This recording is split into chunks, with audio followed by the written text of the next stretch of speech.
The best putters in the world get 4 things right when they make putts: a perfect setup, a perfect stroke, a perfect speed, and a perfect direction. Seymour's patented and proven rifle scope technology putting system helps golfers improve all 4 areas. Here's how. First, get in a comfortable posture. Square the face to the target line using the putter's alignment line. Then hide the red dot. Doing these 3 things will set you up in an optimal stance, square to the putter, square to the target line, and with your head, shoulders, hips, and hands in alignment. Now you're locked onto the target, like radar, free to putt with confidence the same way every time. Take your game to the next level by becoming a great putter with a Seymour.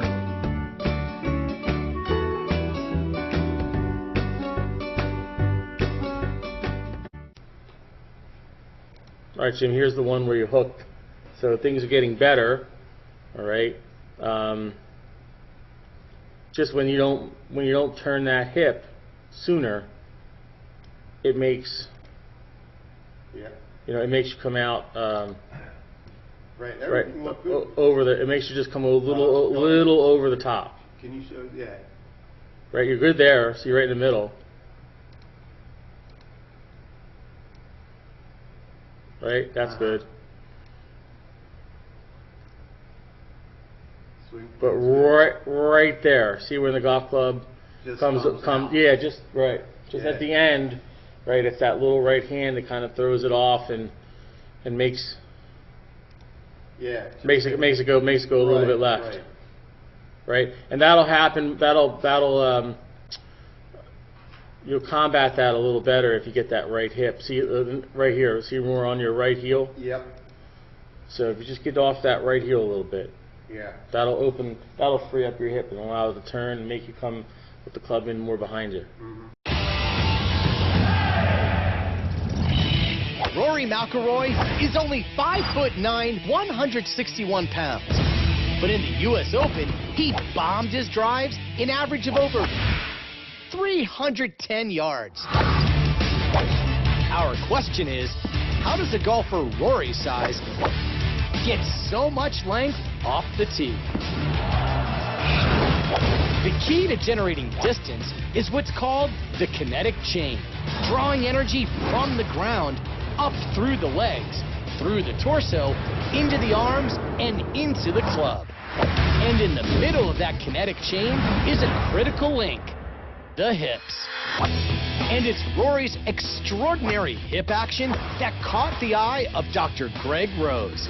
At the Titleist Performance Institute, Dr. Rose has worked with many of the world's best golfers, including Rory, using technology to analyze aspects of the golf swing that are difficult to see with the naked eye. Rory's got that beautiful tempo, but as he comes through impact, all of a sudden something very different happens, which makes a lot of us sports science guys look at this and go, wow, what's going on there? If we look at hip speed, most amateurs are around 300 to 350 degrees per second. That's how fast they're rotating. Most tour players are around 550 degrees. Rory gets to this amazing 720 degrees per second on the downswing. What's truly remarkable about Rory's hip acceleration is that it has another gear: reverse. So if I'm looking at anatomy, you got to understand your abdominals, they run diagonally. Those are called your oblique abdominals. They start on your rib cage and they run down to your pelvis.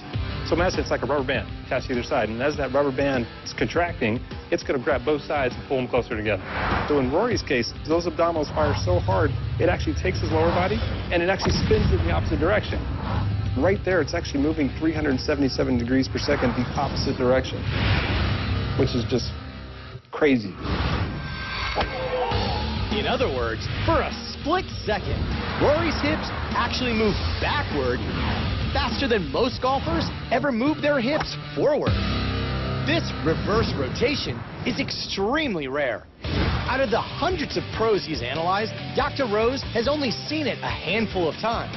And while it isn't the key to Rory's length, it's an amazing indicator of the intense torque Rory uses to generate ball speeds of over 175 miles per hour, among the fastest in the world. Of course, Rory McIlroy didn't win the U.S. Open just by being long off the tee. His ball striking helped him set the Open record, hitting an amazing 62 out of 72 greens in regulation. For ESPN Sports Science, I'm John Brinkus.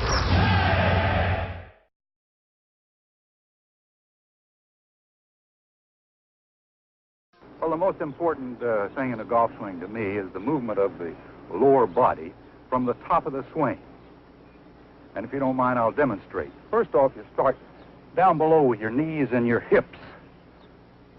At the top of the swing, you move the lower part of your body, not your shoulders, the lower part of your body, letting your arms and hands follow, bringing you into position to hit. But this is the first movement, there. Then you release at the bottom. Most people do it entirely opposite. They rotate their shoulders first instead of their lower body. As a result, they come across the ball and hit the outside of the ball instead of the back of it. If you don't mind, I'll hit a ball, and the first thing to watch is what starts first from the top of the swing.